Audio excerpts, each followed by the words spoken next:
Un des grands moments d'un cheminement de foi est le regard en arrière, vers le passé, pour y discerner comme les traces de Dieu.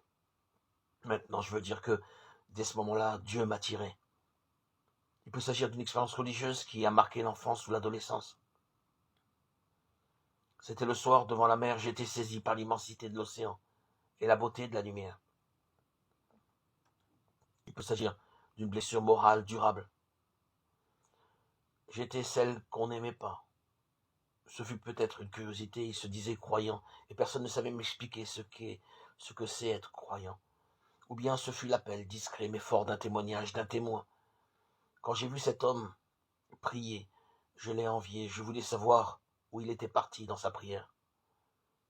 On retrouve de telles réflexions dans la Bible. Vraiment, c'est le Seigneur qui est ici, et je ne le savais pas. Jacob en Genèse 28:16.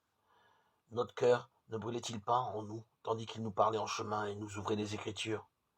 Les disciples d'Emmaüs, Luc 24:32.